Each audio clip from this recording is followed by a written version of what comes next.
A young, vibrant woman disappears after a summer night party. Her body is found at a remote dump site. No witnesses, no clear evidence, and the killer gone without a trace. But 3 years later, from inside a prison cell, a convicted felon drops a chilling confession, one that would shake an entire state and spark a nationwide change in how America tracks its criminals. This wasn't just a murder. It was the beginning of a legal revolution. Are you ready to uncover the truth behind the Katie Sepich case and how a single tragedy led to a law that changed history? Classification: murderer. Characteristics: kidnapping, rape. Number of victims. Date of murder: August 31st, 2003. Date of arrest: December 20th, 2006. Date of birth: December 14th, 1960. Victim profile: Catherine Katie Sepich, 22. Method of murder: strangulation. Location: Las Cruces, New Mexico. USA status: plead guilty. Sentenced to 69 years in prison on May 3rd, 2007. Student's killer. Given 69 years, May 4, 2007. Las Cruces.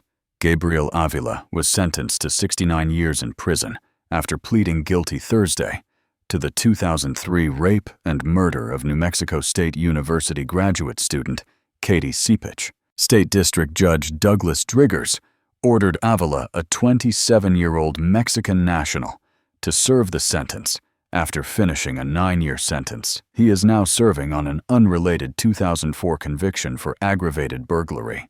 The case was the impetus for a new state law requiring many suspects to provide DNA samples to authorities. Public defender Mark Ernest urged Driggers to be lenient and said Avila was remorseful. Avila asked to be able to apologize face-to-face to Sepich's family, something Ernest said was unprecedented in his 14 years as an attorney. District Attorney Susana Martinez argued that Avila waited more than 3 years after the slaying to confess, and did so only when detectives confronted him with DNA evidence. Avila will not be eligible for parole until after serving 30 years for his murder conviction. Sepich's former roommate and family members urged the judge to keep Avila behind bars as long as possible. "We do not get another chance to see her Katie in this life, and it is only right that the person who did this to her not get a chance to experience freedom again in his life," the victim's father, David Sepich, told Driggers.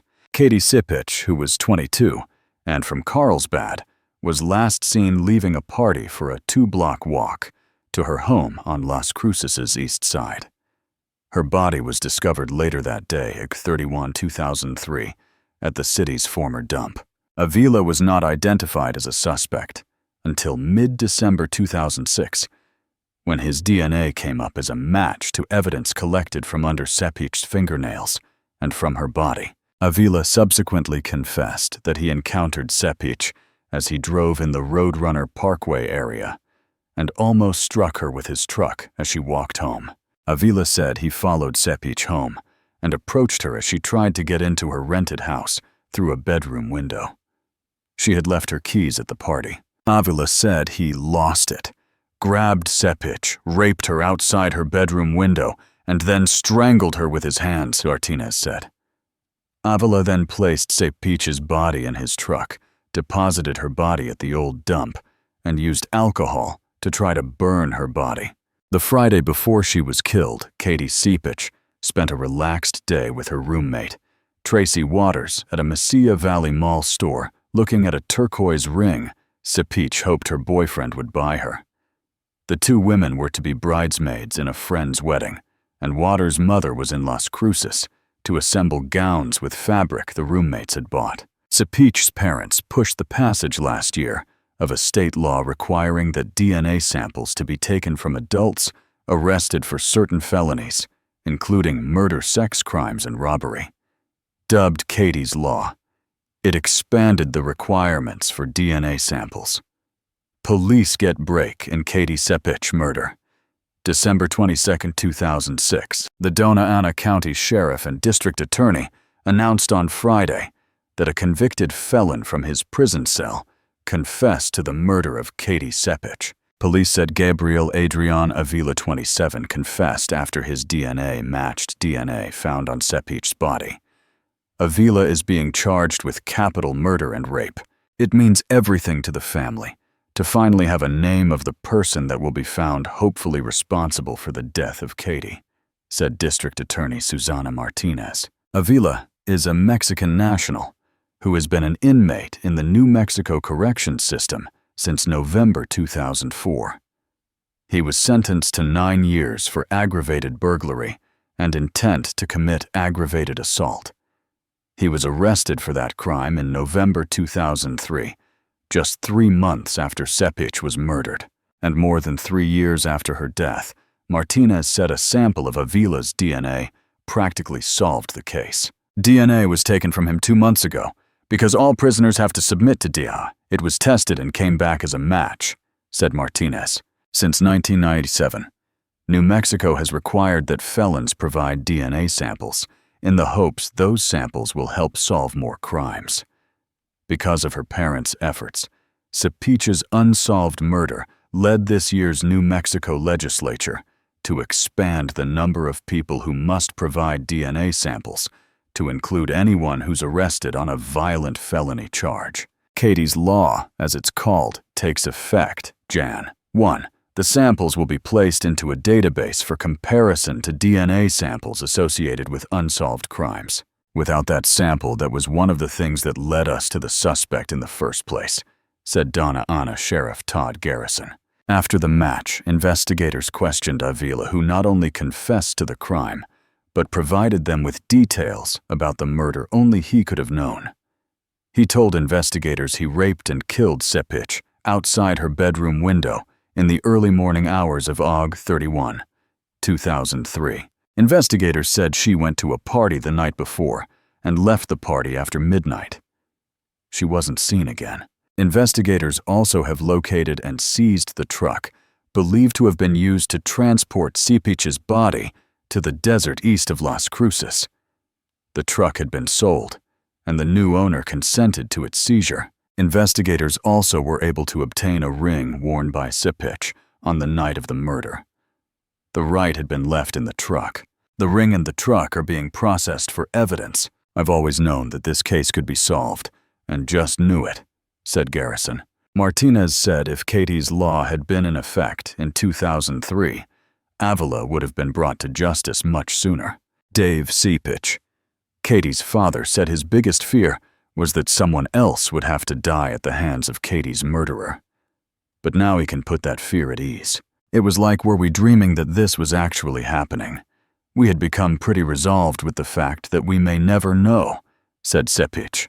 For 3 years, they've known the details of their daughter's murder, how she died, how she was only a few steps away from getting home before she was raped, and many more. One question surrounding the case was if she knew her killer. He saw Katie walking home and followed her, then murdered her. It was totally random. She didn't know him, and he didn't know her, said Sepich. Now they have a name to the person who has changed their lives forever. We're especially grateful because Christmas has been a sad time for us since Katie died, said Sepich. This Christmas will be different. Katie would have been 26 years old on Tuesday. Her parents are grateful that investigators never gave up. She was never forgotten. No one ever gave up, said Jayan, Katie's mother. Jayan said there's no such thing as closure, but she's ready to move on. We've been healing. We've been going forward with our lives. We have 2 other incredible children we love so much.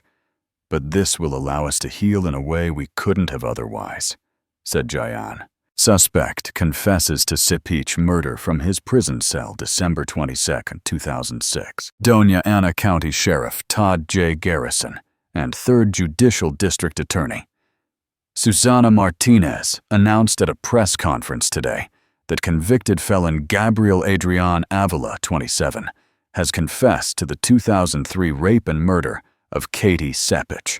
Avila, a Mexican national, has been an inmate in the New Mexico corrections system since November of 2004. when he was sentenced to 9 years for aggravated burglary and intent to commit aggravated assault. The offenses occurred in November 2003, about 9 weeks after the Sepich murder. At the time Avila was processed into the corrections system, his DNA was sampled and set aside for testing. The sample was not tested until a few weeks ago, and it immediately provided a partial match to DNA found on Sepich's body. Investigators obtained a search warrant to get a new sample from Avila, and on December 11, the samples matched. Investigators subsequently questioned Avila, who provided details of the murder scene that only he could have known. He soon will be formally charged with capital murder and rape, Martinez said. She said Avila and Sepich had never met until the night of the murder when he saw her walking home. Investigators also have located and seized the truck used to transport Sepich's body from the murder scene to a former dump site east of Las Cruces. Avila told investigators he raped and killed Sepich outside her bedroom window in the early morning hours of Sunday, August 2003. The truck had been sold, and the new owner consented to its seizure. Investigators also were able to obtain a ring worn by Sepich on the night of the murder. The ring had been left in the truck. Both the truck and the ring are being processed for evidence. Sepich, 22, at the time of Carlsbad, was a graduate student of business administration at New Mexico State University. She had attended a party Saturday night, August 30, in the neighborhood of Veterans Park. She left the party sometime after midnight, at about 11 a.m. Sunday, August 31, target shooters reported the discovery of a partially clothed body in the desert near the Old City dump east of Las Cruces. Doña Ana County Sheriff's deputies arrived on the scene shortly after noon and began investigating the death as a homicide.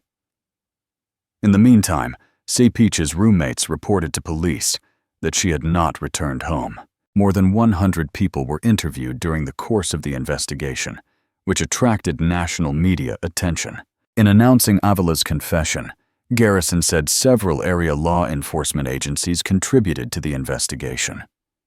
He singled out the Las Cruces Police Department, the New Mexico State Police, and the New Mexico State University Police Department. After Garrison and Martinez spoke, Sepich's mother and father, Jayan and Dave Sepich, thanked law enforcement, the Las Cruces community, and the media for keeping hope alive that their daughter's killer could be brought to justice. Next Tuesday would have been Katie's birthday, Jayan Sepich said.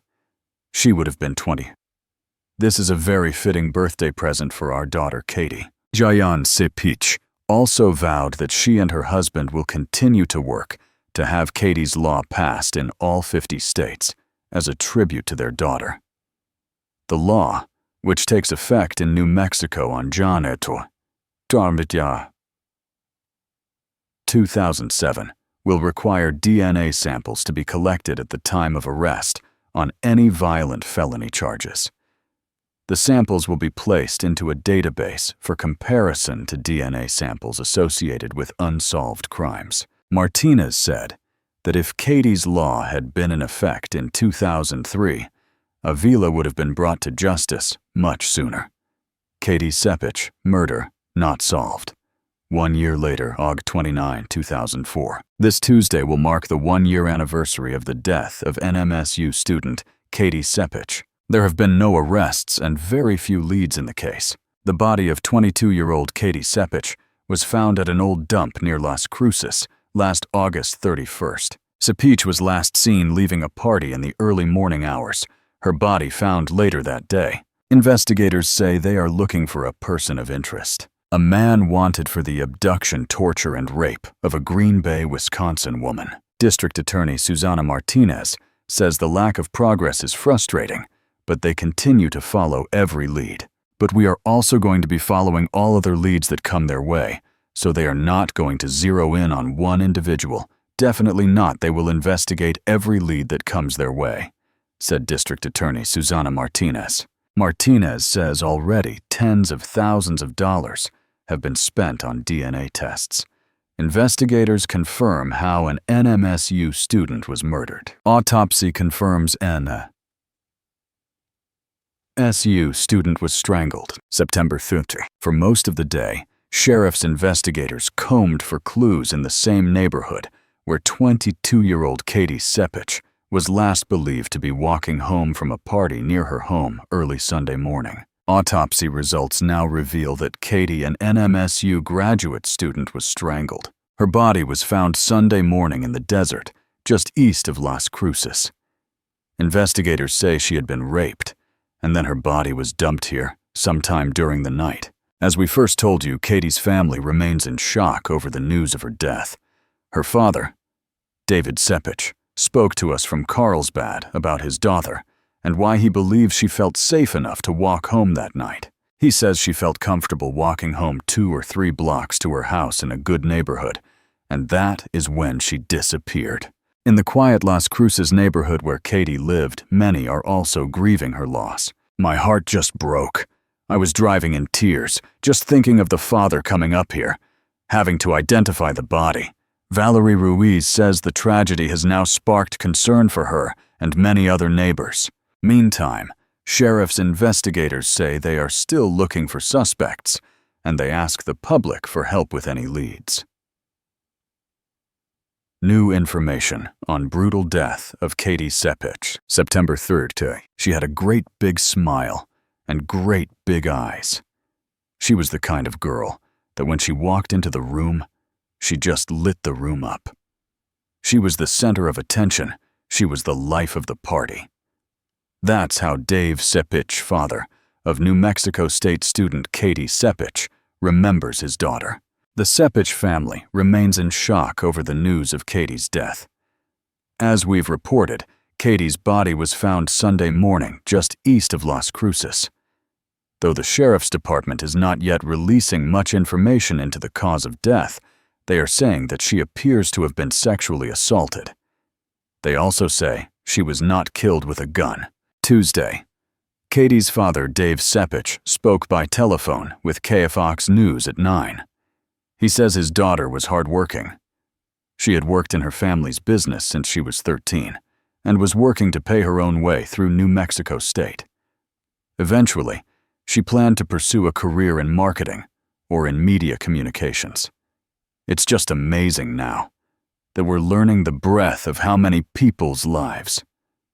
She touched much more than we ever imagined, said her father. It was in the area of East Las Cruces where Katie and some of her friends went to a party last Saturday night. Sheriff's deputies say that some point around 3 o'clock in the morning, Katie left the party without her friends and without her boyfriend. Though no one seems to know why. There were about 50 to 60 people at the party, and deputies say it was in the 3 blocks between the party and her house that Katie disappeared. As the Sepich family continues to wait for justice, Dave Sepich wants the public to know that they are the ones who may hold the key to who is responsible. Any information at all, even though they may not think it's important, we'd appreciate people to come forward. Katie's Law, also known as the Katie Sepich Enhanced DNA Collection Act of 2010, is a proposed federal law to provide funding to states to implement minimum and enhanced DNA collection processes for felony arrests. The bill is named after Katie Sepich, who was brutally attacked outside of her New Mexico home in August 2003. She was raped, strangled, her body set on fire, and abandoned at an old dump site. Summary: Katie's attacker's skin and blood were found under her fingernails. This DNA profile was sent to the Combined DNA Index System, where officials hoped a match would be made. A D-match identified Gabriel Avila, who had been arrested in November 2003 for aggravated burglary and was serving time in the New Mexico Corrections System since November 2004. After being confronted with his DNA evidence, Avila subsequently confessed to the murder of Sepich. The experience of Katie's parents, Jayanne and Dave Sepich, in bringing Katie's killer to justice motivated them to advocate for legislation that would expand the use of DNA to arrest and convict criminals. Jayan and Dave Sepich, Katie's parents, began researching the role of DNA in solving crimes. At first, they just wanted to find and punish the person who had murdered their daughter. But as they learned more about how DNA can solve crimes, they also learned it could do so much more. It can prevent crimes and save lives. The proposed legislation encourages states to collect a sample through DNA profiling from individuals who are arrested for, charged with, or indicted for crimes involving murder, manslaughter, sexual assaults, and kidnapping or abduction. The collected samples are included in CODIS, which contains more than 5 million records and used by law enforcement agencies. DNA profiling is not the same as full genome sequencing and contains no genetic information. There are over 3 billion markers in the DNA molecule, and only 13 of these markers go into CODIS. Taking DNA samples upon arrest has been shown to prevent violent crimes. A study prepared by the Office of the Governor of Maryland identified 20 violent crimes that could have been prevented if DNA samples had been required upon arrest for just 3 individuals. In Colorado, the Denver District Attorney's Office released a study of 47 violent crimes that could have been prevented if DNA had been collected upon felony arrest for 5 individuals. Law's expansion. Susana Martinez was the attorney that prosecuted and convicted the killer. While she was district attorney, Martinez worked to pass the legislation that would expand Katie's law. This would require a DNA sample for all felony arrests. While Governor of New Mexico Martinez signed the expansion bill into law in April 2011. National growth. On February 4, 2010, Congressman Harry Teague, DNM, introduced H.R. 4614. The bill has 11 co-sponsors: Rep. Jerry Connolly, Rep. Martin Heineken M., Rep. Tim Holden, PA, Rep. Steve Kaganby, Rep. Suzanne Cosmas FL, Rep. Ben Ray Lujan N., Rep. Betsy Markey CO, Rep. David Reichert, Rep. Itia Thomas J. Rooney, Rep. Adam B. Schiff CA, Rep. Anthony Weiner NY. On May 18th, the bill was passed in the House by a vote of 357 to 32. In the Senate side, 3805 was introduced by Senator Jeff Bingaman, DNM, on September 20th, 2010, and co-sponsored by Senator Michael Bennet, DCO Sen Charles Schumer, Sen Tom Udall 1M. 24 states have passed Katie's Law or similar programs: Alabama, Alaska, Arizona, Arkansas, California, Colorado, Florida, Kansas, Louisiana, Maryland, Michigan, Minnesota, Missouri, New Mexico, North Carolina, North Dakota, Ohio, South Carolina, South Dakota, Tennessee, Texas, Utah, Virginia, Vermont. In an interview aired on America's Most Wanted, President Obama expressed his support for the legislation, saying that it is the right thing to do, and that this is where the National Registry becomes so important, because what you have is individual states.